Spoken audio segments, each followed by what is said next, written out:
Welcome back.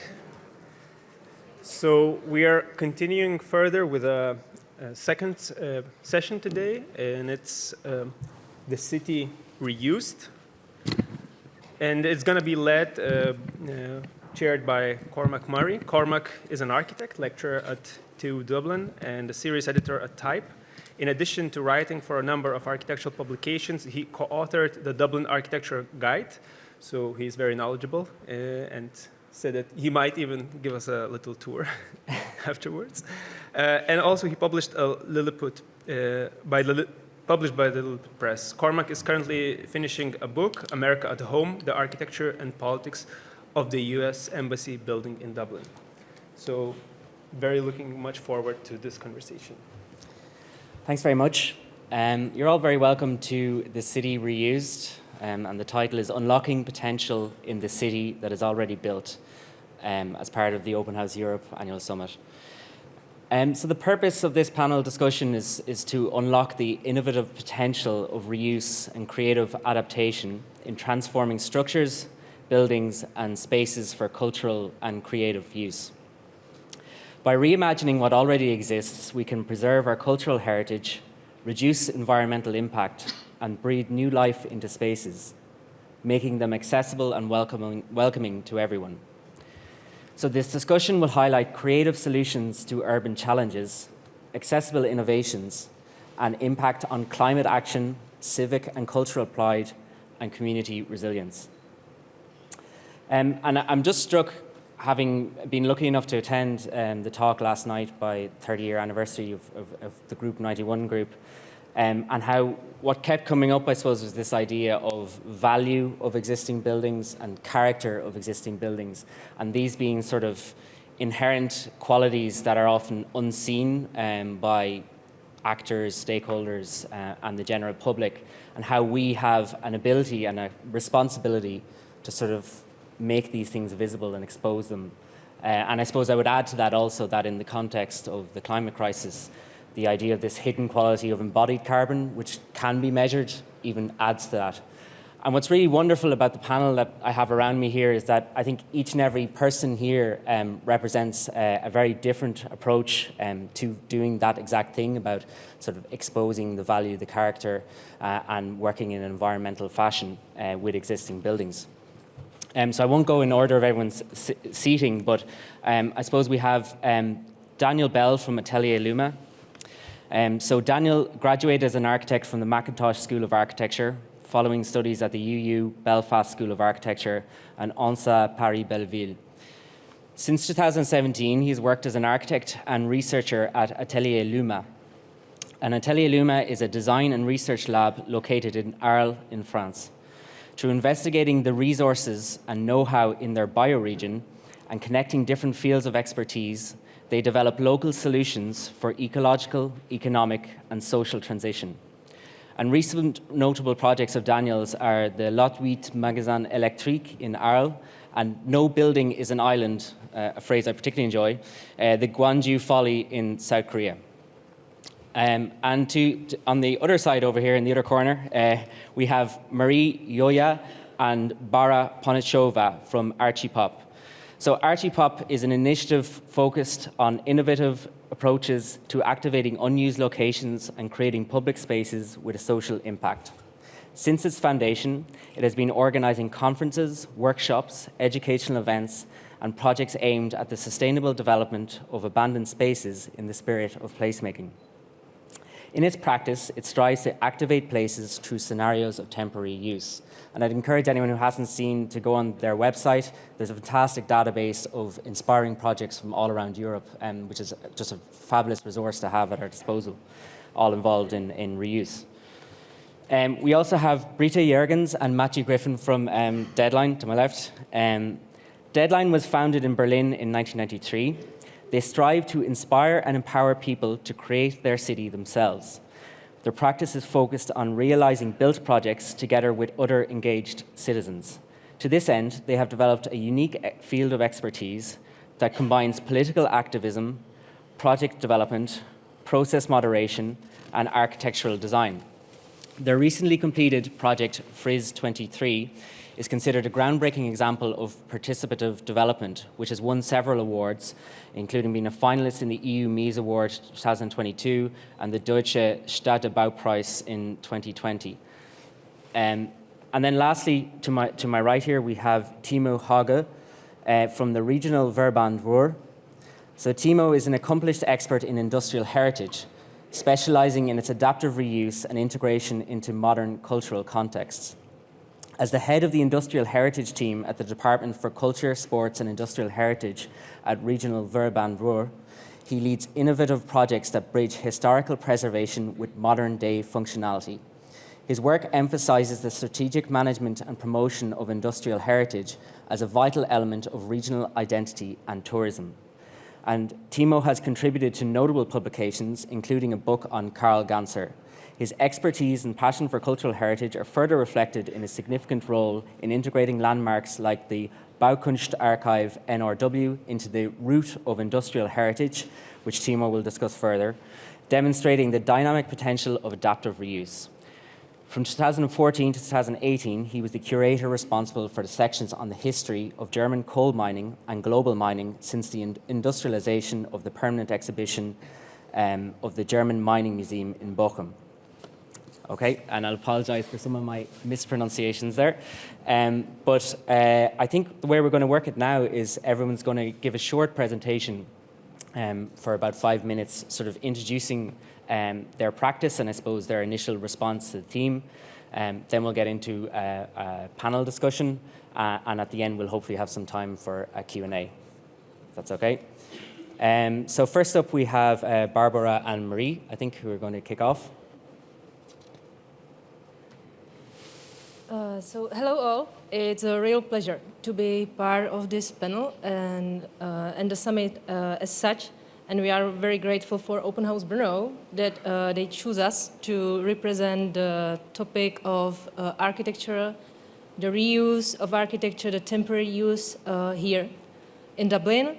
I must say it's really exciting to hear all of you talking about the temporary use, participatory democracy, then like including communities in the decision making. And all these topics really concern us, and we are dealing with them in our daily lives and daily practice. We are an initiative which was formed quite 1.5 years ago. It followed our ambition to present the topic of temporary use and transient activations in Czech Republic, because in fact in Czech environment, the temporary use and the transient urbanism and all of these topics concerning activation of sites is still quite new, which is sometimes disturbing for us as a practitioners, which are talking about it daily during their practices. And we decided to come with some kinds of statements to see that it really is a principle which is needed to apply in today's cities to make them livable and to make them really personal, as architecture is, and as it was mentioned yesterday. So we try to describe the identity of spaces. And the motto we are driving in our practice is that we are changing places into spaces. Sorry, the other way around. Spaces into places. And why? In Czech, it's quite different. These two words in English, unfortunately, it's going missed all the time. So places are these spots where the community feel it belongs there. We have its specific identity, which is demonstrated and stressed out. And this is something we want to help out. So this is not our role as a practitioners, but in fact, facilitators, to show that each community has its place where it feels at home. And we are interested in placemaking ideas, and we develop them in 2 levels, in practical and educational or theoretical. And that's the reason why we organized first placemaking conferences last October. And we would like to create a platform for sharing ideas of placemaking in Czech environment, because it's quite new in Czech Republic. And this conference was supported by European organization Placemaking Europe. The principle was, as Bara mentioned, to start the discussion, because all the time we feel that the architecture is about communication, choosing the right questions, picking up the right answers, and include them in our designs. And our first study is so-called Vesna Lab. It's a platform which connect together our practice as Archipop, also Vesna. It's a non-profit organization intended for helping people in need. So we like the social aspect of our work, and also Faculty of Architecture from Brno University of Technology, because my colleague and we are also academic staff of this faculty. And in this praxis, we trust some principles as temporary use, upcycling of materials, and so on. Yeah, as on the pictures you can see some of the examples we were working on, and recent projects are from your left to right is the activation of unused cultural space which was there, so we tried to support them in the idea of making there a gallery space to exhibit all the projects which are made there, because it's not only a non-profit organization helping people in needs, it's also a cultural spot. Yeah, there are many courses also for children up to adults to integrate in the society. Then we have there an recycling material in the interior of their spot, which is used for material help and its distribution. And the last picture is upcycling, and there was a case study of the students of the faculty to upgrade the furniture which was there, like old school one, to make it like a new identity of this cultural space. And just to summarize with our principles, which we use daily in our practice, it's something which is connected to the reuse. It's the difference between the old and the new. So we are not deleting the old structures, we are just merging them with a new approach, new attitude. And we are using the principles of transient use. It means temporary activation and a platform for testing different kind of short-term interventions and making these places like a third places, which is the term used, to describe the testing site, that you test different options, learn from the mistakes, and propose better solutions. And priority number one is always the community, like asking the people, building their trust, and being the facilitator more than a person who is dictating the rules. And there are the topics which were mentioned there, including the inclusivity and making the space like livable for all. And to do this, we use different kinds of methodology. For example, the recent ones which we are testing, it's the culture mapping. It's a graphical representation of identities of some specific localities, storytelling, or some different creative techniques which we are open to. Here you can see one of the outputs, and I have to say that students really enjoy the work on this project intended for so-called šatník. It's a wardrobe, it's a center for reusing of non-used textile or stuff from home for other people. And the students spend much more time during the project because they like it. So that's the result. And this is how we try to communicate with the public, not only by the written proposals, but also with the graphical style, which might be more understandable, like to a wide range of audience. So thank you for your attention, and we are curious to hear more questions later on in the discussion. Thank you, Barbara and Marie.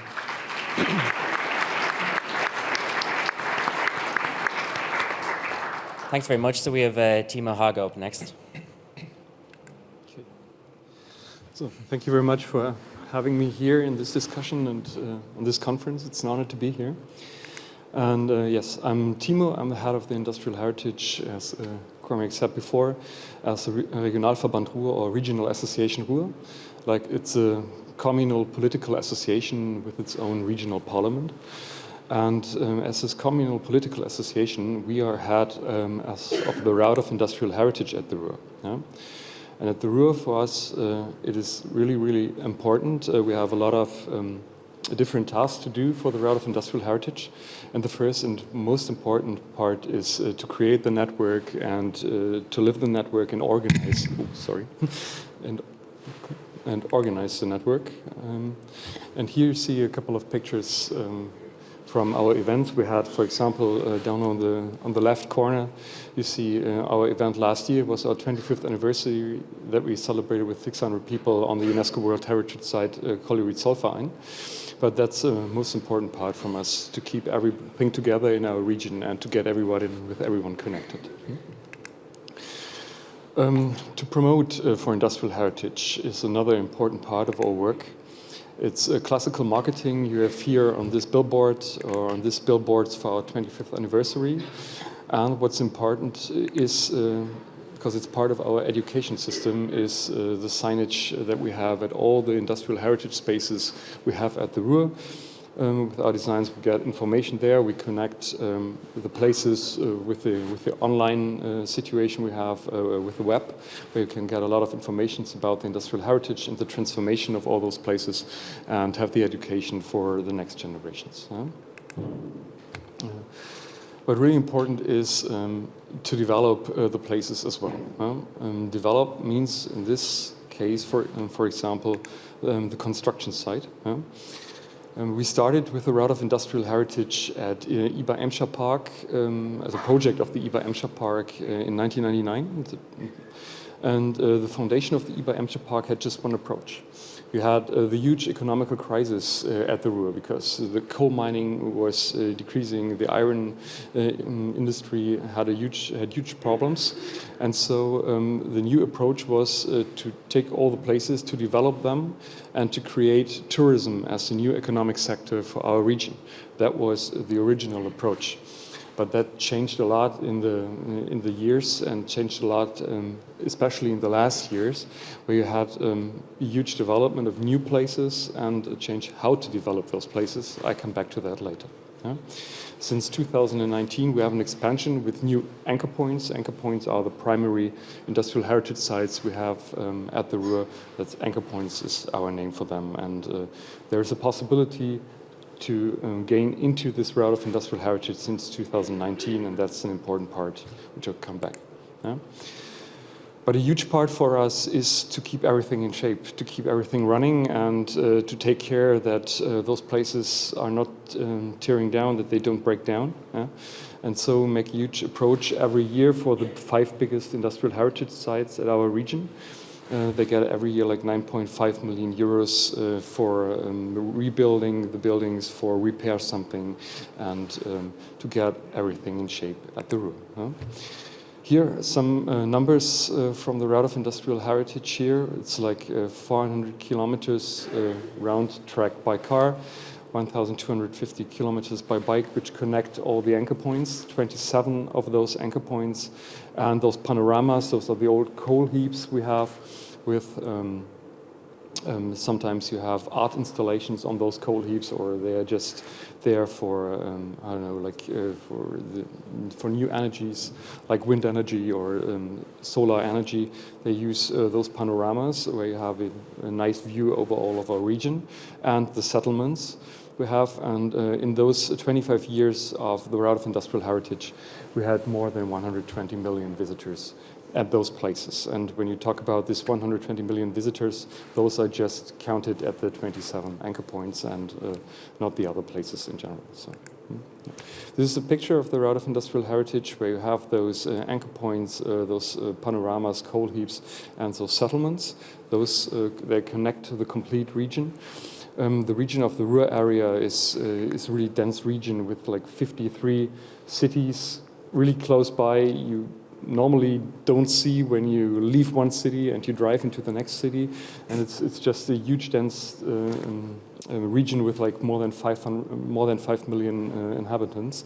And so you see here a picture how the anchor points, panoramas, and those settlements are situated in this area. Huh? And those are those 5 biggest anchor points that we finance with a so-called AVR contract with this 9.5 million euros per year. If you have the Landschaftspark Duisburg Nord as the first of those anchor points in Duisburg, in the west of our area. This is a garden monument since the last year, a huge park. We have an old iron plant in this park. That we try to preserve, that nobody gets hurt, and you still can see the industrial places over there, and the nature who takes back the whole area. It's a fantastic place. The second one we have here is der Gasometer Oberhausen. That's the biggest exhibition hall in Europe. Gasometer, really, really high. Don't have the number, like 80 or 90 meters high.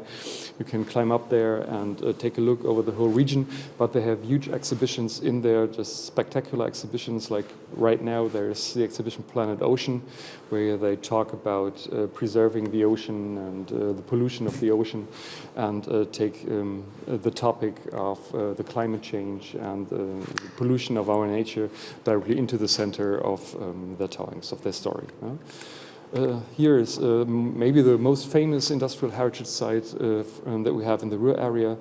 It's the UNESCO World Heritage Site. It's Zollverein. It's a colliery Zollverein, as well as the cooking plant at Zollverein. Here you can see parts of the cooking plant with the ice skating situation you have in the winter. Jahrhunderthalle Bochum, that was an old iron factory as well. What you have here is now a huge conference hall and a huge event hall with a couple of hundred people who can see there, like theaters and make huge conferences. Important place for companies and other institutions in the Ruhr area to be there and represent themselves. Here, for example, is the last one of those 5, is the cooking plant Hansa in Dortmund. This is maybe the place who is right now in the biggest transformation setting, because in 2027 we have the International Garden Exhibition in the Ruhr area, and they reshape this cooking plant and install those future gardens with a topic, how do you want to live in the future, and how do you want to preserve the nature in the future. Those are the huge topics of the International Garden Exhibition in 2027. And this is a central place for that at the cooking plant Hansa in Dortmund. Like I told you before, we have the possibility of the expansion of the route of industrial heritage now since 2019. Before, like in the first 20 years of the route of industrial heritage, it was a closed shop. You had those 25 places who belonged to the route of industrial heritage as we started with our work. And a lot of other places ask, how can we get into the route of industrial heritage? How can we get a part of it? The only answer we had, it's a good question. We have no idea. Yeah? And so we had a group of a couple of experts of industrial heritage all over our area in Germany, and they wrote a paper. Oh, sorry, it's just a little too close. They wrote a paper. What industrial heritage side of the route of industrial heritage has to bring to the people, has to bring to the route of industrial heritage, and so new places could apply. And that's what 2 places have done so far. That's St. Antoni Ironworks, for example. That's industrial archaeology, as you can see here. That's the oldest iron production that we have in the Ruhr area. They just tear it down, and you can visit it and can see how everything started at the Ruhr area. Or, for example, the colliery park Friedrich Heinrich in the west of the Ruhr area. That's the only place of the route of industrial heritage that is on the west side of the Rhine. But it's important for the future of the route of industrial heritage. We have a lot of places who asked now or who said they want to send an application to be part of the route of industrial heritage. Here, for example, the Duisport. And I show you this place. You see here on the left side the so-called oil island. In the middle, you see the old coal island. And on the right side, the third island is the old metal scrap island, when this is the right word, maybe. What I show you this, the Duisport is a really active harbor, still an active harbor. It's a still industrial harbor, and that's the new approach what we have with industrial heritage in the Ruhr area. I told you the first approach in 1999 was just to build places for tourists, just to take them to the Ruhr area, because nobody wanted to travel to the Ruhr area, because it was just a dirty place, just an industrial place, and nobody wanted to be there. And when somebody out of the Ruhr area traveled somewhere else, you would never have said that he's from the Ruhr area. You would always say he lives close to Düsseldorf or something like this, because it had really a bad image. But this changed over the years, and now we have a lot of tourists who visit the Ruhr area, and this approach really worked well. But this was the need as we started with the route of industrial heritage. But the need we have from the Ruhr area right now is totally different. Like in all metropolitan areas, you don't have enough space for anything. You don't have enough space for housing, for new economic approaches, for new industrial places, or for green spaces that you need because of the climate change in these dense metropolitan areas. And so industrial heritage has a different approach right now in Germany, and that's maybe because of the wording industrial heritage that you use normally in an international way, like on a conference like this.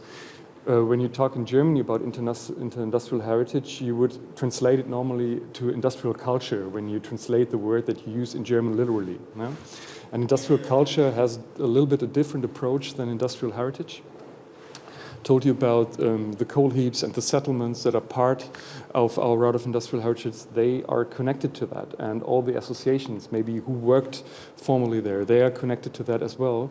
And so industrial heritage, we believe, is our industrial future, or the industrial transformation in the way of energetic change or mobility change and all that stuff we talk about, and the things you have to do for the climate change. Everything is connected to the industrial culture, and so we try to develop the route of industrial heritage in the modern way. So the Duisport as an active harbor is one place who wants to apply, as well as the old iron plant Phoenix West in Dortmund, who has now a technology park around those old blast furnaces you can see here on this picture, and as well as Fürst Leopold Kreativquartier, creative area you can sell, or creative quarter. This is an old colliery as well, where you have a lot of startups and designers and architects who are now in this old colliery and give this old colliery a new life. This is our new approach. This is our work at the Route of Industrial Heritage. Thank you very much.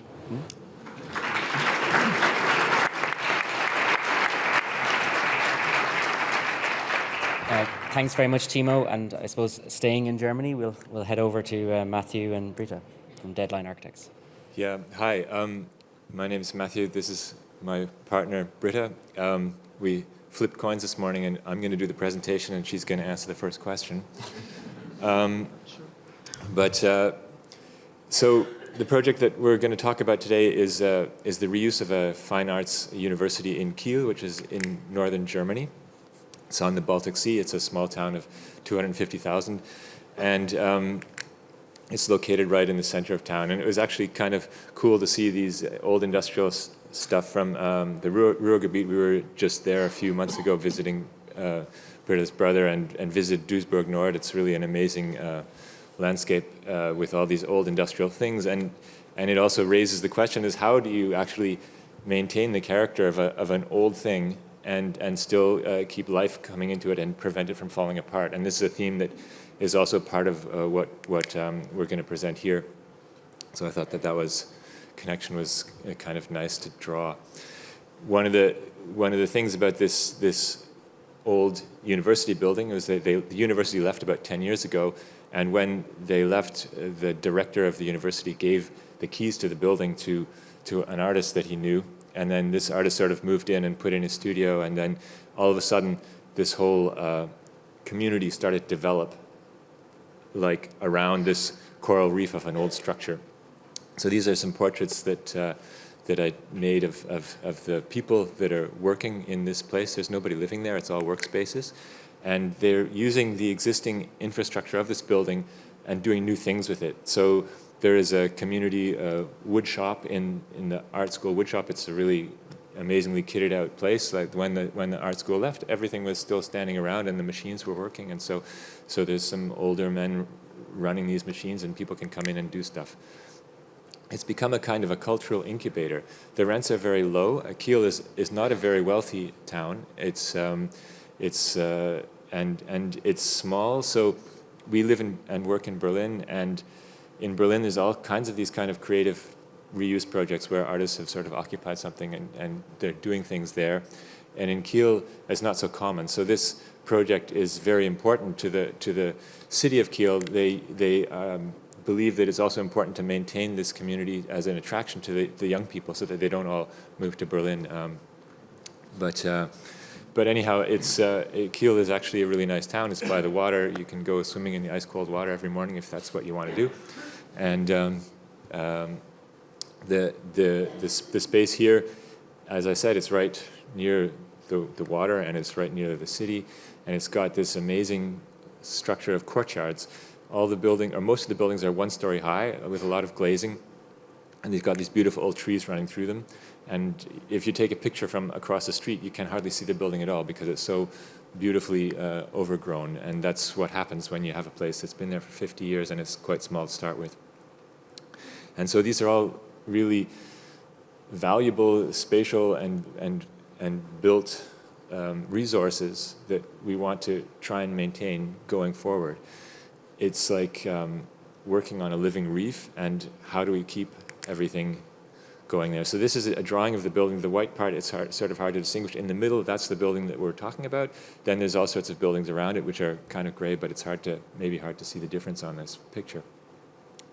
There's 3 different typologies. So number 1 is a 2-story building, which we decided to tear down to reach the programmatic requirements of the project. The number 2 is a 4-story tower, and we're adding 2 stories to that. And number 3 is the single-story pavilion structure in the middle, which we want to preserve as much as exactly as possible, like it is. And the great thing about this project is it's a community of people that organized around the use of this building, and they organized themselves. They set up a cooperative structure called a Genossenschaft in German. They negotiated a 99-year lease with the city. The city is supporting them because also the city wants to see social housing created there. So they developed a program where basically they're doubling the density of the site by adding new social housing and new types of living forms. And currently the half of the structure is being used, and then this is what it looks like when you double the density with the kind of blue-gray stuff being the housing that gets added to it. So that's actually a lot to ask of this site, is how to keep the characteristics of the site and yet double the density. And so we worked very carefully. We were invited initially to participate in a workshop series with 3 other offices, and they selected us at the end of this process to work together with a local office that has their office in the building. They're called Gradvies. And it was nice for us because in the past we've often organized these kind of communities ourselves, and we were doing a lot of community organization and stuff, and here we were basically being asked to help them, and yet they were already organized and they had fairly clear ideas of what they wanted.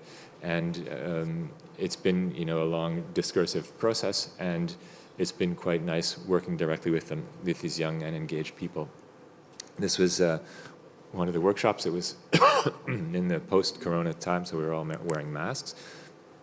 This is the site in its re-densified or newly densified structure. As I said, the idea was we densify the two ends as much as possible and try and leave the middle part, which is actually the most lively and important part of the whole spatial conglomeration, as close to as possible as what it is. And this is what the elevation looks like from the street. These are all the different types of, all the different companies who are working here. So as I said, it's all community-based creative projects. There's nobody living there right now, and so that will change. And there's things like there was a bicycle-powered cinema, which is hard to believe, and it didn't actually technically work, but they kept the name. It's got kind of an event space, and there's a beekeeper, and there's a group of people doing all sorts of gardening work. The garden is absolutely fascinating. This is the picture that we took when we submitted the planning application a few weeks ago. And we're looking forward to that moving forward, but they have a lot of roadblocks which they need to sort out until then. I don't know, do you have something that you think you should add? No, just waiting for the questions later. Yeah. Great, Thank you. Thank you very much.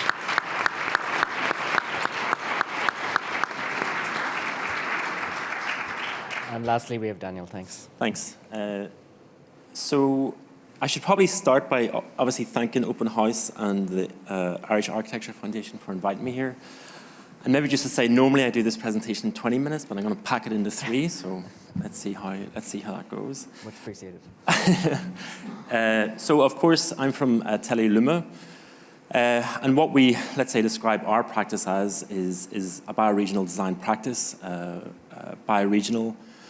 This is a term we really, borrowed from the 60s and 70s, this sort of movement that started around San Francisco, around bioregionalism. And it was really about trying to sort of reinterpret how we live, reinterpret how we see things, reinterpret the landscapes, and almost a relearning of these types of things. So we sort of bring those thinkings sort of into a design practice. Why do we that? Because there's these two figures which are a bit abstract, but I asked an AI to kind of make them more human. So with 35%, the building construction industry produces 35% of all carbon emissions, but that kind of equates to 36 times the weight of all humans on Earth, so it's actually quite heavy, what we actually just do making buildings. It's incredible. Not the buildings themselves, the pollution is 36 times the weight.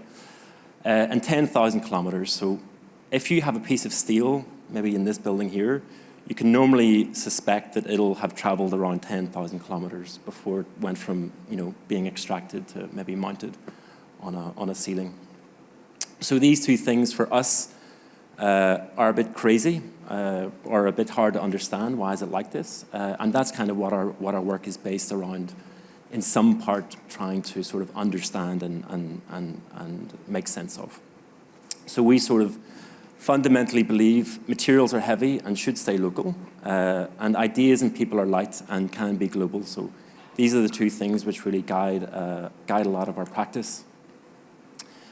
But we're not an architecture office, we're not a design office, we're not a research office, we're sort of, a mixture of all of these things. We kind of call ourselves a biodesign lab. So the bio being this target, this kind of the bioregion. This is kind of what we're interested in looking at in our practice.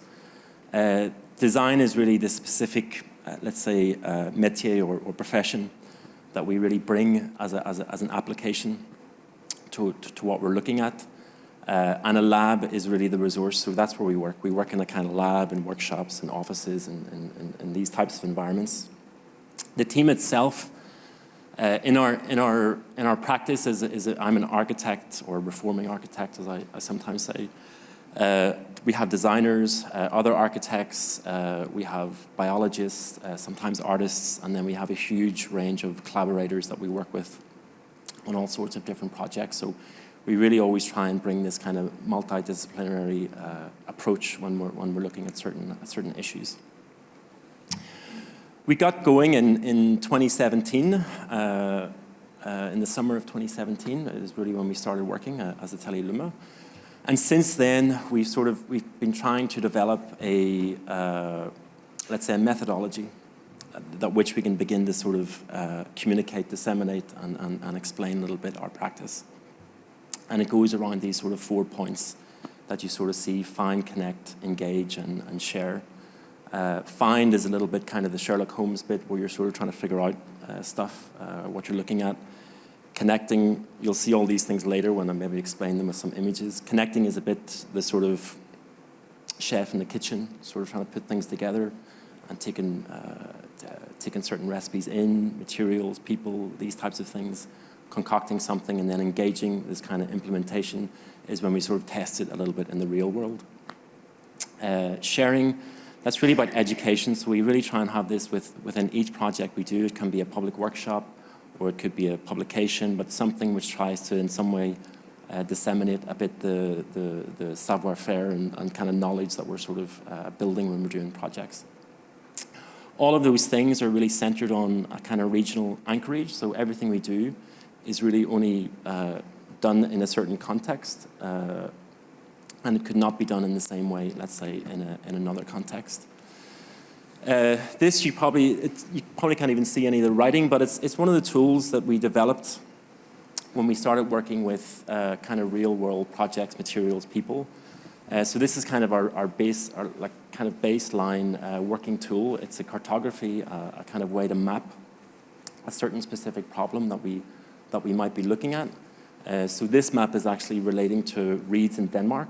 But what it tries to do is it tries to sort of put all of the actors around reeds. So maybe the people who are doing roofing, maybe a university department that are doing research around reeds, people that are collecting it, farmers, people that it's a nuisance for, where it sort of exists in the territory, what times of the year can you get it.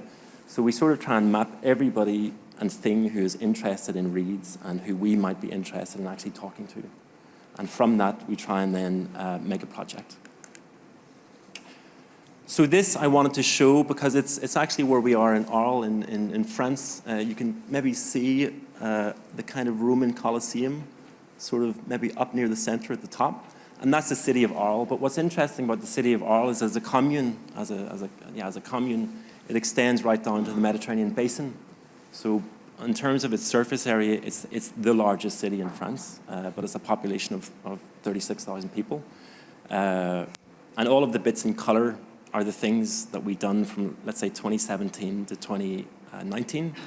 And where we were sort of investigating, it could have been the salt marshes, or it could have been sunflowers, it could have been the rice fields, it could have been quarry waste. And we were sort of highlighting on the map all of the things that we were sort of interested, let's say, in our bioregion. So it was an illustration done by a colleague 4 years ago. So physically, what does that actually end up being? And it ends up being kind of these things that you sort of see a bit behind me. If we take a couple of the images, maybe the first one at the top corner, this was a sort of, we developed a ceramic tile, which is, everyone knows what a ceramic tile is, but we looked at a quarry that's actually producing sand. And as a byproduct, they were producing 5,000 tons of a kind of clay type material every month. So we thought this was a bit strange. Why don't we try and do something with it? And then we created a sort of range of ceramic tiles. The next one that was actually done, it's a kind of wood piece of structure, was with a collaboration with through LINA, a European program, and Superposition, an Irish architecture office, where we looked at Aleppo pine. Aleppo pine is they use it a lot in our area, but it's a byproduct. They use it for paper making, kind of low grade. So we wanted to see if this could be structural. And then as we sort of go through it, we've got sunflower, we've got a range of sort of different colors that come from invasive species. Another invasive species, which is made into a skateboard, textiles which are coming from the local area, a boot that we made from wool, mycelium, algae, plastic, salt, and everything else. So these are things which are waste people aren't looking at, people don't care about. It's all reuse, I would say, because we come, let's say, after the fact. And then in 2019, we wanted to apply that to a building, a renovation in particular. In this case, it's called Lot 8, Le Magasin Lettrique.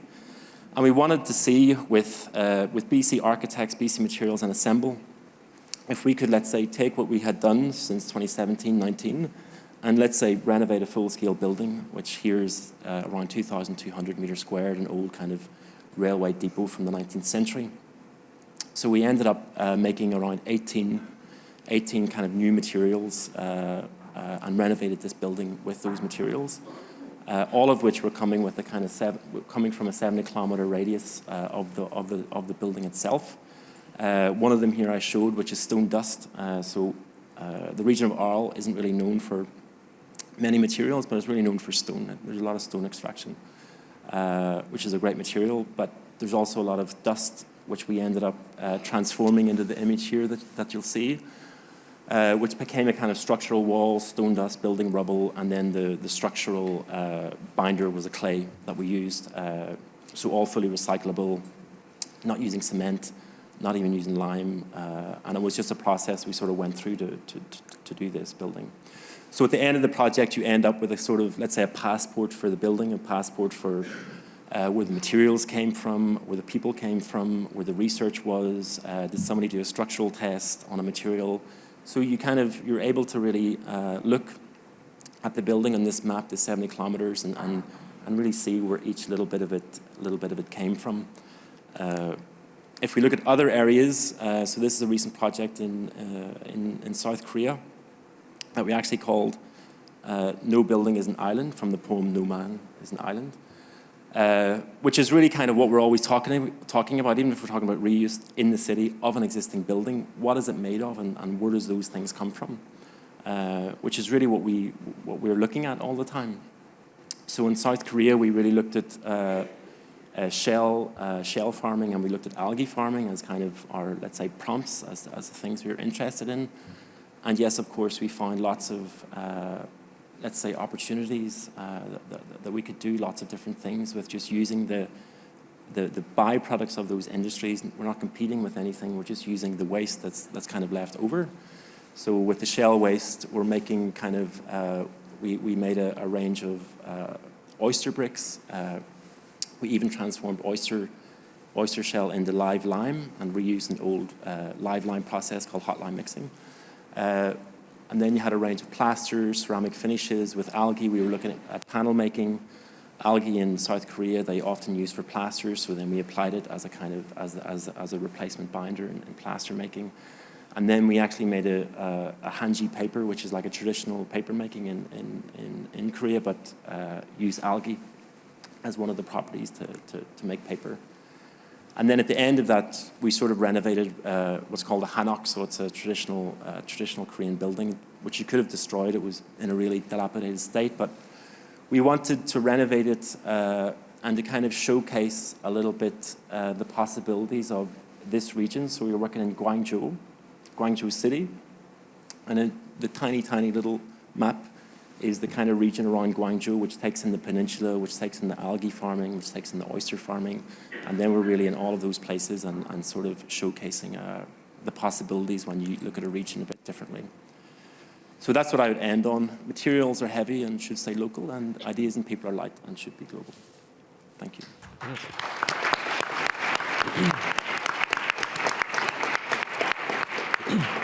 Thanks very much, Daniel. As I mentioned earlier, I do find that quite powerful, that line that you have, that no building is an island. I think it ties in well what we're talking about today. But we also, to continue that maritime metaphor, we have buildings are coral reefs for community and creatives. So I think that's a nice sort of thread between both presentations. So I might kick off the panel discussion then with a few questions, and then we still will have time for an audience Q&A. And I might start with Marie and Barbara, if that's all right. You describe yourselves in Archipop as an institute for temporary use, and you talked about pop-up architecture, the term you used as transient interventions. And we in Dublin have seen the kind of power that you can get from something that's actually a light touch, soft, often cultural intervention in existing spaces or buildings in order to change minds, change hearts and minds, if you like, and influence what could actually happen.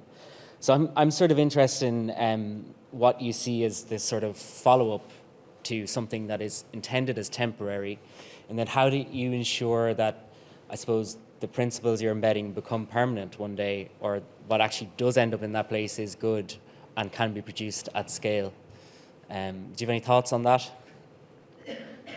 Yeah, thank you for the space. I must say I will repeat a lot of stuff which has been told here from yesterday and today, because to make sure that you have some continuity in the project, starting from the temporary activation to like long-term strategy, you really need to involve the community, like the kind of participation, but not only that, it's also, again, building trust between you as a facilitator, the community as the receiver, and mainly the owner as the one who has the right to say yes or no, you know? So for us, or from our perspective, it's very difficult, like the first phase, that you are really 100% sure that this is the building which needs the intervention, but you need to persuade the owner. And it's always really a long process to show all the arguments, but still there are so many arguments against from their side, like, and all of them are involved with the trust, I must say. So I think this is like a multi-triangle something with all of the people who are involved. So make sure that the communication is very frequent and open. Okay, great.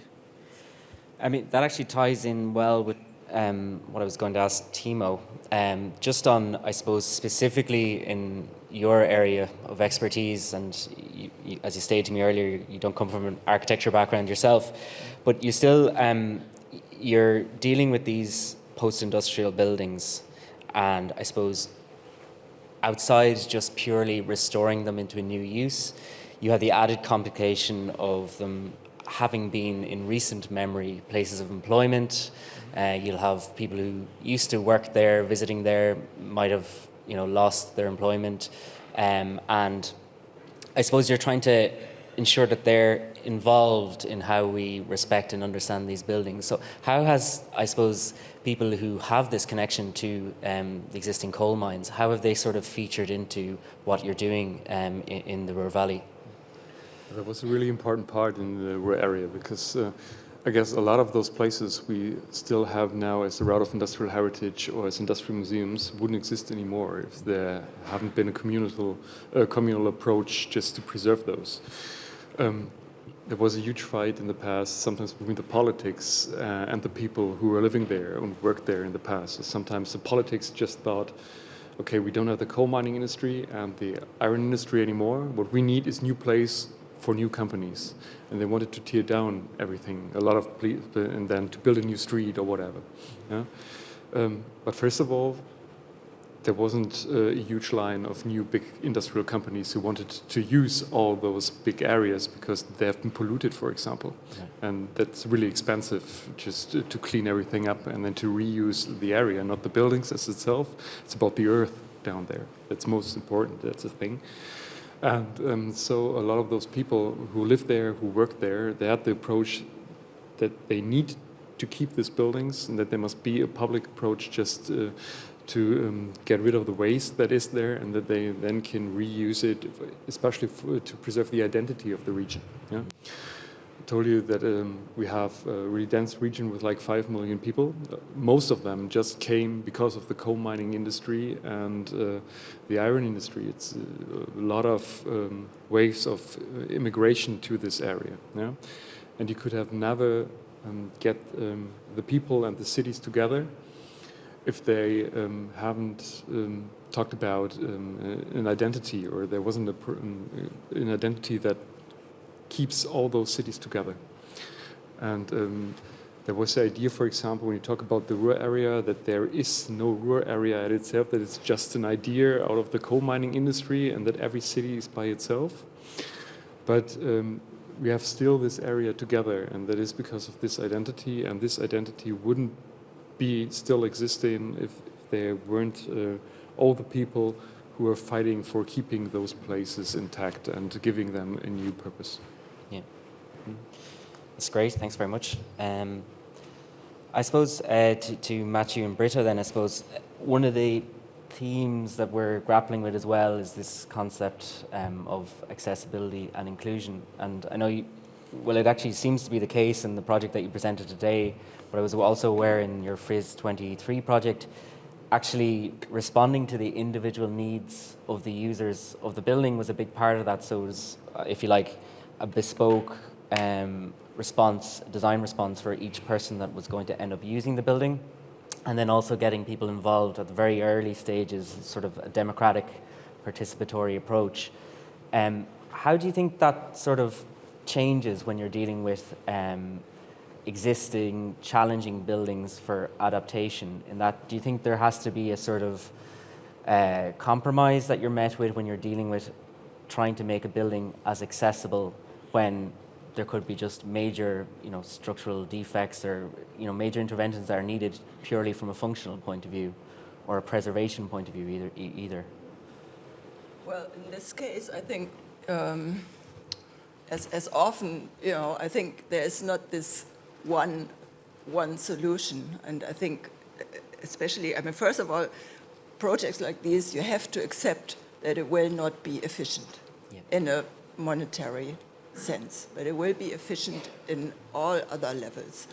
And and then in this case, you have to look at different areas, and in this case, we had to compromise that because the city wants to double the space on that side, so obviously it wasn't possible to keep everything as it is. There were two other offices with other proposals, but in the end they chose us because we said, okay, we try to keep as much as possible as it is, but in the end we also had to tear down one, the least valuable and the most run-down building that wasn't used just to get the double amount of space as a new building on that side. And then another problem will be in the future that so far these people there were free to do whatever they like because there was no conflict with people who wanted to sleep and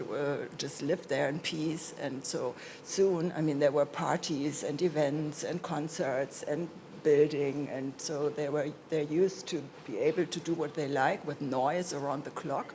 So as soon as this new building will be there, which is all for living, but different cluster building, new concepts building, so it's all very innovative. It will also be in wood, and so we try to, on all different levels, we try to do as best as we can, but in the end, you have to compromise to actually bring it into the world. And and I think time is a major factor, and bringing all the people together, and it takes time to hear everybody, the city, the people who are there, the new people that don't even aren't there yet, so I think this is just a totally different approach to a project, just mentally. Yep. And everybody has to agree to that. Everybody has to want that. Yeah. Yeah. Yeah, it's remarkably complex when you lay it out like that, yeah. But that's the opportunity and the enjoyable part also. One thing that I might add also in terms of accessibility, we see it also as an economic question. These people can be there because the rents are very low. They can do their creative things there just because of that. And then the planning code means that if we actually touch the building and start renovating things, then all of a sudden we have to meet a very high standard in terms of energy use and all these things. And how is it possible to keep the structure so that the people can continue using it? Because that was the whole point. That's why they wanted to stay there. And that's a really difficult compromise to make, because if the rents get too high, then nobody can afford to be there anymore. And so we're trying to do as little as possible to one part of the building, and even though it might not be that energy efficient, just so that we can keep the rents low. But yeah, it's very complex. Okay, then Daniel, I suppose to go back to how you outline your practice in Atelier LUMA, this idea of bioregionalism, and I suppose it's something that we might more quickly associate with natural environments, natural landscape, and even to see how you describe the city of Arles in that you have all this potential of nature that can support the population of the city itself. It's really impressive to see that can also work in Korea, for example, that there's a kind of global version of that as well that can be applied. I'd be curious to know what you think of when you're talking about urban environments, say city centre like Dublin. How should we be thinking about bioregionalism when we're adapting existing buildings in the city? Or is it something that you're kind of grappling with at the moment? I'd have to look at it. Yeah. And to answer really quickly, you'd need to kind of go through similar steps as we sort of go through in every project. But I think what I would sort of say is that the thing that I showed at the beginning about a bit this kind of numbers thing, you know, where it's like, oh, this is weird, you know, what's kind of going on, is that a lot of the, I mean, not a lot of the, we don't answer all of the needs or all of the problems, but we kind of try and look at one bit of it, you know, and that one bit is to do with locality, you know. So if you wanted to do something in the center of Dublin, which already let's say yes, you know, we keep the building, so that's the first bit done, you know. We're not going to demolish anything, and then what's the next bit, you know? What is it that you end up doing with those buildings, if anything? Any changes that you might make, which you'll end up baking, but that you might make. What are you going to fall back on to make those changes, you know? And often you'll fall back on a global supply chain, you know. That is what's going to kind of give you the materials, or, you know, whatever it is, the plasterboard or the steel or these bits and pieces, you know. And parts of that is kind of what has got us to sort of where we are today, you know, which is a big history starting First World War, Second World War, lost a lot of trades, lost a lot of knowledge. This is kind of well documented, so our kind of the buildings of buildings become less and less complex, become more reliant on concrete, more reliant on kind of materials that scale up, ship out, and everything becomes a little bit the same, you know.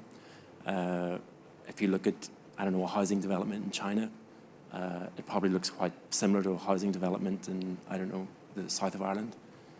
Is that okay? You know, it's probably not, because they're probably using a lot of the same materials. So the first thing you have to look at is what can Dublin give, you know, and what defines Dublin's, let's say, bioregion, you know. There's a geographical definition that you can go and find and look at, and it'll point you the kind of bit on the map, but that's not really what we're talking about. We're really talking about all of the things around Dublin that maybe need a second look, that maybe can be brought into new architectural projects, and with old tradition, old knowledge, kind of bringing those back, updating them a bit, and sort of seeing what you can make out of that.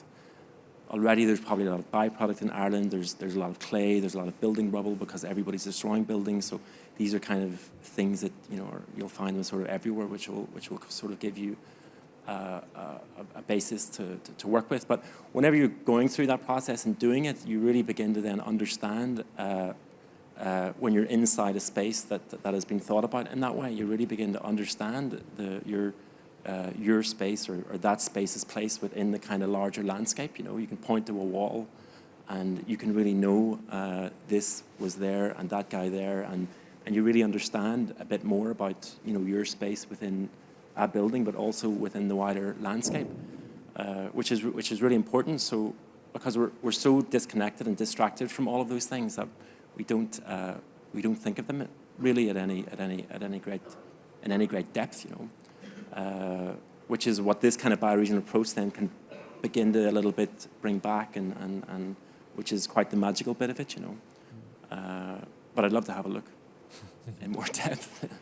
It's great. Thanks very much. And I suppose, like, in keeping with everyone's talk, I sort of felt like it is quite obvious that any kind of adaptation like this is very, very difficult to do at the moment, that you need to be thrifty and you need to be willing to dedicate a lot of time, particularly when you're trying to involve the community in a meaningful way, and you can kind of appreciate that a lot of these projects, we see the final version and then it took years and years of work to get there. So it's a kind of general question I'd ask for the panel, whoever would like to take it, is on this concept of community resilience. So how can we actually make sure that we're not just working with individuals or to kind of deliver the vision of individuals, that actually we are trying to embed something that will have a legacy beyond one generation, if you know what I mean.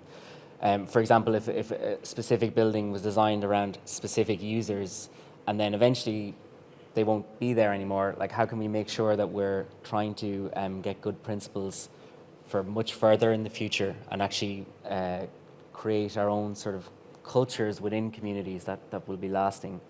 I don't know who wants to take that one on. Well, I could take it on. Yeah, I mean, I think one of the things is developing a kind of a culture of care, right? And if you're working with a community, if this community is already there, then maybe they bring these things with them. But also you can, if you're initiating the community, you can instill that as well. Like when we created the community for Fritz 23, we defined a brochure of what goals we wanted to reach. This was before we had drawn anything of a building. And all of those goals, we achieved them, and everybody carried those goals right from the start, 10 years long.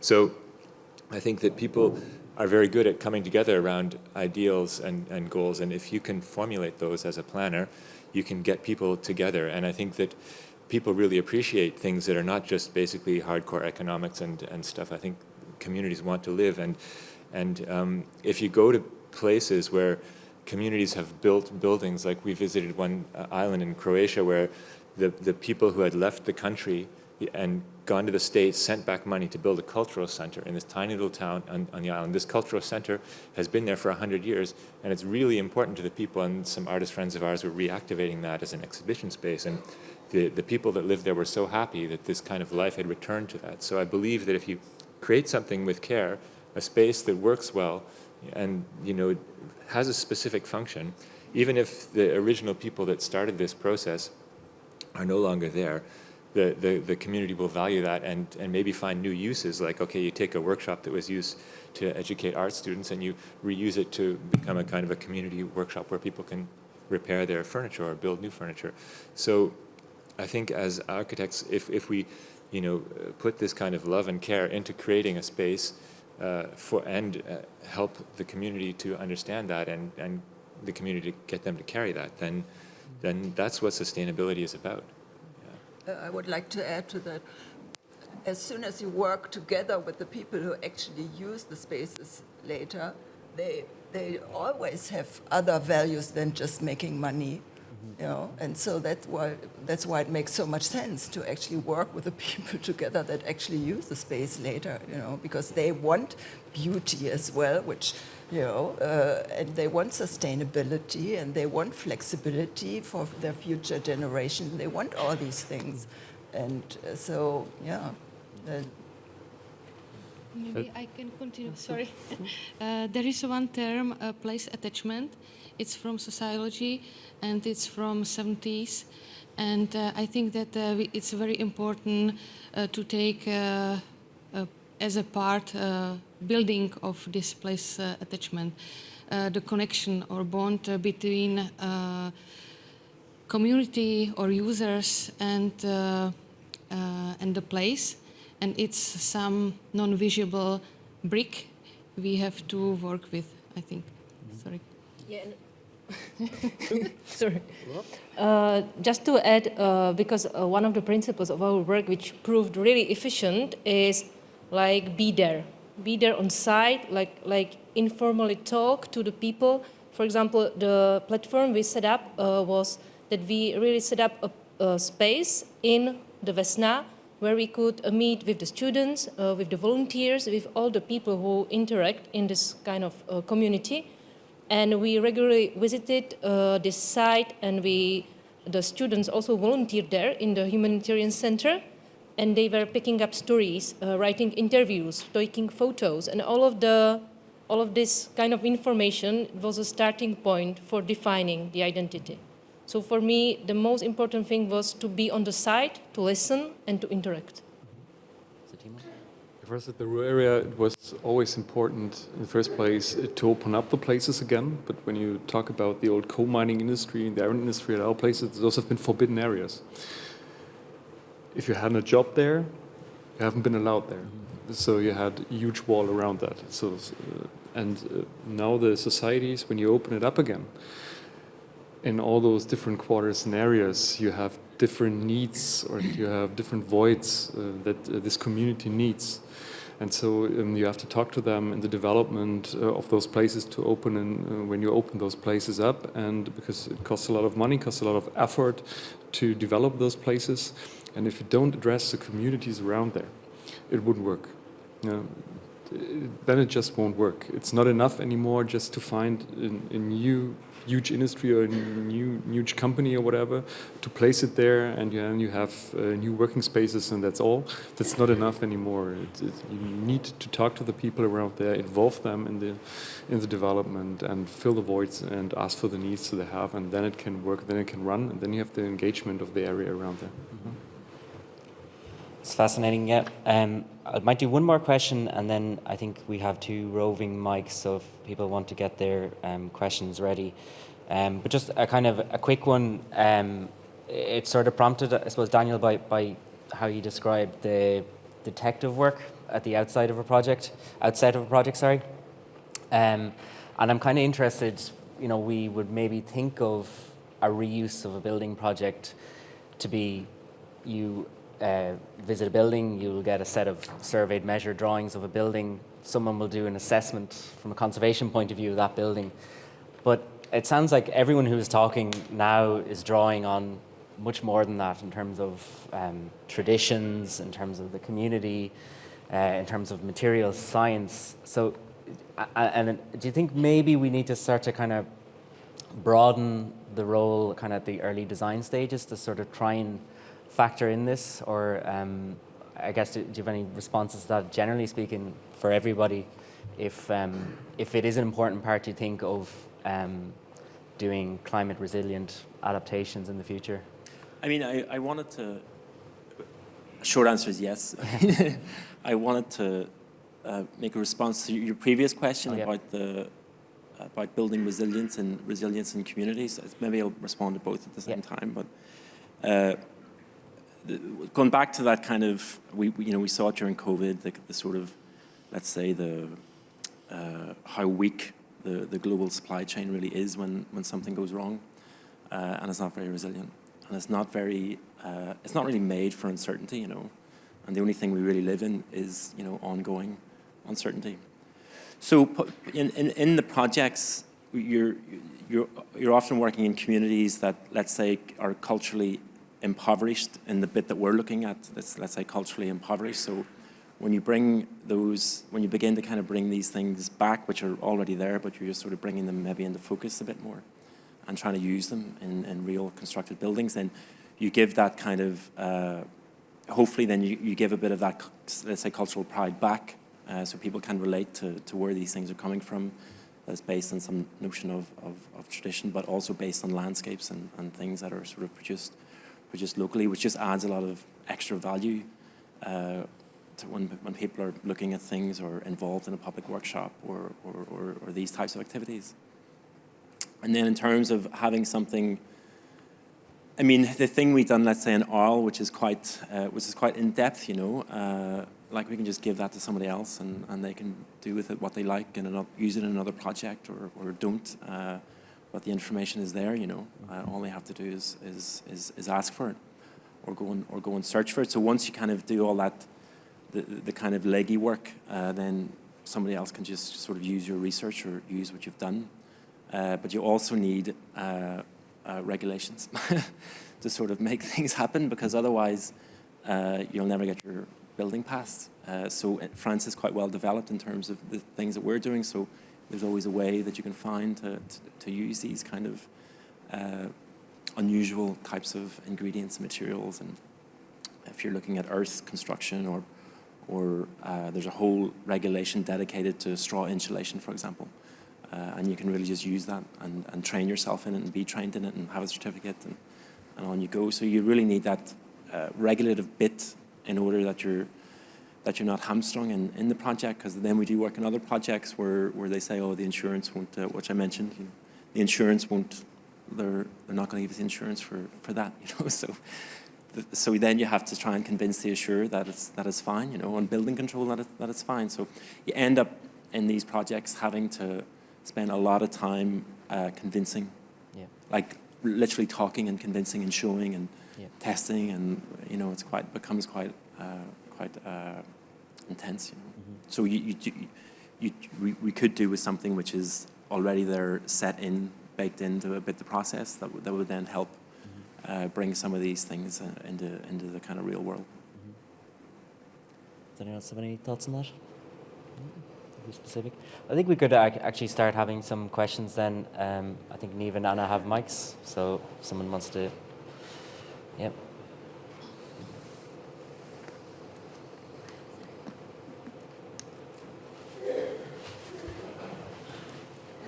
Hi, thank you for everything now.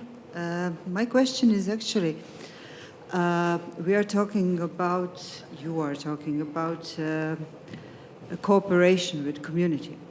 But what happens when community doesn't like the idea?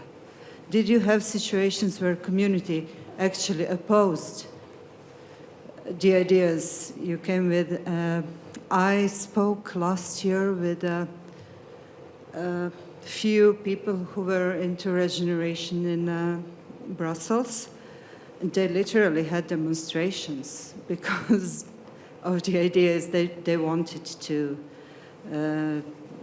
promote. They wanted to restrict parking spaces, make more public surfaces, playgrounds, whatever. But community was strictly against that. So that they had really big problems. Did you have any experiences like that? Well, yeah. I mean, when you work with a community, you have to get over the idea that you're an expert and you know more than the community does. And this is sometimes challenging. We're professionals. We know our field. We've learned over the years many things. And then you have a group of young clients who basically have no experience, and they're the ones making the decisions.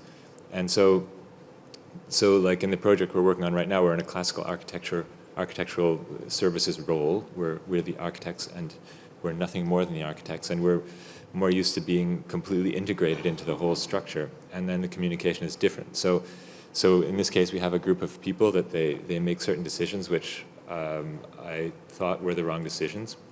We have to live with that, and that changes the project and has issues, and in a certain sense, it's a learning process for the community as well. And I think that sometimes it's a challenge, but we have to get over this idea that we necessarily know things better, even though you might think, oh, I've done this before, I know what's going to happen, and we should do this and that. But yeah, so part of working with a community is that you have to let go of your own perspective. On the other hand, you get a lot of strength from this community in return, and they have ideas, and sometimes they're better than your ideas. So it's a kind of a give and take, and that's what it is like being a human being, I think, in the end.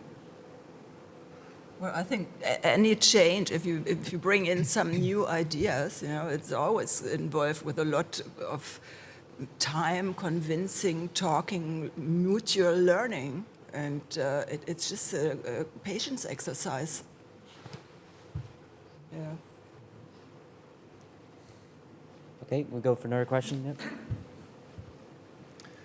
We've decided to go to net zero. Now in Ireland, we've got a very big wind energy resource, and we can do things like do street heat networks that can heavily decarbonize heat supply.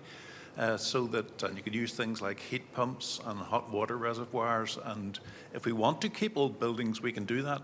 But I'm just wondering what the panel have done in terms of looking at ongoing carbon emissions from the existing buildings.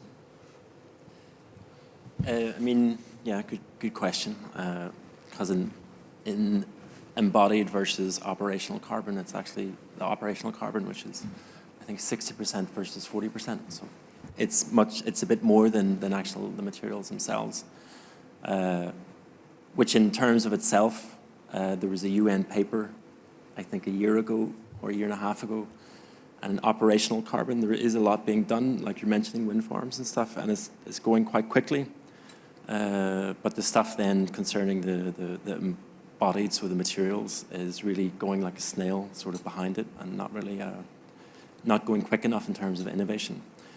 But in our particular projects themselves, in terms of the buildings that we work on, we would employ things like natural ventilation, particularly in the south of France. So it's a super, in the summer it can get to 40, 45 degrees, so it's like quite heavy. So we employed insulation, so using a rice straw bale, like a straw bale, which is pretty simple, but that's a really good insulator, and a pretty simple construction technique. And also the farmer loves it because then the price of his bale will go up, so he earns a bit more money, and it creates another economy. The natural ventilation, that's kind of quite well known. When it comes with water, I think one of the ways we try to innovate with the use of water, because there's water scarcity, that's also what we deal with a lot, was we reuse the rainwater for kind of reuse the rainwater in the building where we could, in toilets and workshop sinks, this type of stuff. And then all the water coming back out of the building, we sort of invented, first of all, it goes into like an algae filter. So algae kind of clean the water, urine included. We worked with an Austrian toilet manufacturer to do a toilet. They already made a toilet which separates urine and, okay, so we're going too deep. And so then you take the urine, all the other stuff, and then the algae kind of cleans it, and then you take it into what's called a halophyte filter. So these are wetland plants, and they do the kind of next filtering. And then like this, you can use it to water the garden and these types of things. In the legal sense, you can, because you can't use urine to water your garden in a public space. It needs to go through these certain treatments, otherwise people get really upset. So we've done that with the water, with the natural, and then also in terms of energy supply, we used oil from the restaurant industries. So reuse oil as a kind of to use another in combination with solar. So that's why I say the operational energy, there's actually quite a lot you can do there, There's quite a lot of ways to innovate, and it's quite interesting. But the other side of stuff, it's the physical stuff is harder. Great. Anyways. Another question?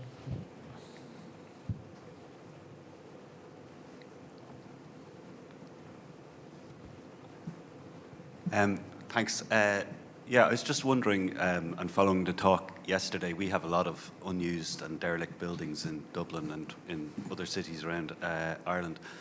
And we've looked at them as practitioners, we've looked at them, and often there's a sense over here, if you work for, the state or a public body, that the buildings have to wash their own face. That the buildings have to wash their own face. In other words, that they have to pay for themselves over a number of years. And often they don't. And often you won't know until you let a contract and you go up and you open up these buildings and see what's underneath the walls or what it's all made of. So it's almost like an existential kind of question. Are we prepared to spend more than the building's going to make, or are we just going to do nothing and let the buildings rot in perpetuity? So I was just wondering, is there, where in the environments you're working on, is there another way of measuring the value of a building? Maybe it's social value, or maybe there's more to it than just what it says on the spreadsheet in terms of economics. Will this thing pay for itself? Because we can't continue like we are because nothing is happening. Well, one of my favorite topics is how do you measure things? And people tend to use money as a measurement of almost everything, and that's a very destructive system. So I think there's all sorts of other things that contribute to our society and our economy, and they're not necessarily measurable in terms of money. And how can we find ways to do this? So, for instance, if you're talking about a tender process, what is the best bid? And the best bid is not necessarily going to be the one that generates a short-term amount of money, but maybe there's things that a bid for a project contribute to the neighborhood and to the city that are actually incredibly valuable, that create other sources of economic revenue by creating a more resilient town quarter or something like that. So I think it's really. You see this in some places, like in the Netherlands, that when you tender building construction work, then you have to for public housing, you have to reuse a certain number of things, so that there's a whole industry now of taking old toilet bowls from demolition projects and fitting them out, and then they get put back into the new buildings or renovated buildings. And so this whole economy only works because it's been legislated that there is other values besides pure economic values, because of course you could buy a cheaper toilet somewhere else. But if you have to get the project, prove that you're going to be reusing a certain percentage of certain kinds of things, then all of a sudden you have a new kind of economic structure which permits all sorts of other things to happen. So I think that you can take this kind of approach to certain decisions which are made, in particular by government, to change the way our whole economy works and the way our economy is measured and the way decisions are made. And so, you know, that's a huge change that has to happen at a legislative and political level. There's not a whole lot we can do as architects except propose ideas, but I think that's where you have to start. And then all of a sudden, the idea that a building has to wash its own face is, okay, maybe you're using a different detergent or something like that, and all of a sudden it's easier to wash that face. So, yeah. I think I maybe just add, there was somebody last night that said, what did he say? In the speaker panel, he mentioned that when people build buildings here in Dublin, or anything in Dublin, or the sidewalk, whatever it is, the moment that it's finished, they're like, that's it, you know, problem solved. Which was quite funny, you know, because it's not. But somebody had already worked this out in the 1980s, Frank Duffy, and he measured how much a building costs versus its construction cost, versus the cost over the course of its life, you know. And the cost over the course of its life is I don't know how many fold, but 5-6-fold. The building will cost much more as time goes on. So there's probably, I don't know which buildings you're actually referring to in Dublin, how old they are or when they come from. Is it the 60s or before? But there needs to be that kind of built-in sort of mentality of when you actually construct something that is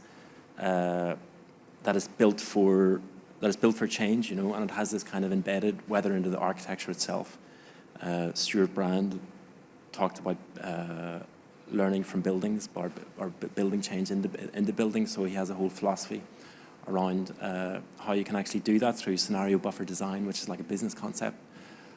So it's like, if it's not thought about from the beginning of the construction, are you then able to like think about it? So if you see some of the buildings being constructed today with like chewing gum and cardboard and these types of materials, how will they be renovated? You know, is that kind of within the thinking? I'm not really. I would guess probably not. You know, so it's probably a difficult question. Yeah. To take on. We probably have time for one more question, I think. So, whoever wins. Thank you. Thank you for a very interesting talk. I'd like to hear Timo maybe talk a little bit about deindustrialization. It seems to me, particularly in the German context, it seems to me there's a strange irony in the closing of a lot of centers of electrical generation, be it coal plants, while at the same time Germany recently closed its last nuclear power plants, which created zero carbon energy. Timo, could you maybe talk a little bit about Germany's increased reliance on mining of lignite coal and the destruction of towns to get to that coal, and that at the same time in the city we can visit these industrial centres and go ice skating or go on the Ferris wheel, while at the same time there's coal to be mined out in the towns and villages. Okay. I'm not sure if I understood everything from the sound, but I try to give an answer to that. We have, with all the places we have in the route of industrial heritage, for example, most of them have been old collieries or iron plants, and those have been the places, or with the companies that owned these places before, that have been responsible for all the emission and all the problems that we have with the nature in the past. And in the most of those places, we have new owners and we have cultural businesses in there right now, and they're aware of it, and they feel responsible for that. And we address that in different ways. In the first place, for example, it is about what are you doing in those places right now, and what are you planning to do in the future in those places. Most of those cultural places have educational programs, from exhibitions, conferences, digital art, or whatever you have, that address those problems and try to educate and try to get involved in the discussion for the future, and try to reshape these places and try to move forward and really take care of it, if it is renewable energy, if it is reuse of different stuff and all that, so of the materials and all that. The owners and the institutions who are right now at those places are aware of it and discuss it. And in Germany, there was a huge discussion, for example, in industrial heritage, to build a new foundation on a national level. Yeah? And normally, culture and all that is normally not paid on a national level. It's paid on a lower level, like the state of North Rhine-Westphalia, for example. Yeah? And when you want to take that to the higher level, you need a national interest, for example. Yeah? And that's a huge part of the approach, for example, to tell that all those places with this history and the problem we have with the climate change and the educational programs you need, for example, and the change we definitely need, is the one thing that takes it to the national level, to have the state of Germany, the federal state of Germany, to take care of, preserve those spots and to develop those spots for the future, and to take a look in the past, to learn from the future, and with educational programs and different things you can do there. Okay, great. I think that might be where we leave it. Thanks very much for everybody for staying for the entire talk. I found it fascinating, and I'd like everyone to join me in expressing our sincere gratitude to our panel, to Marie and Barbara, Timo, Matthew, Britta, and Daniel.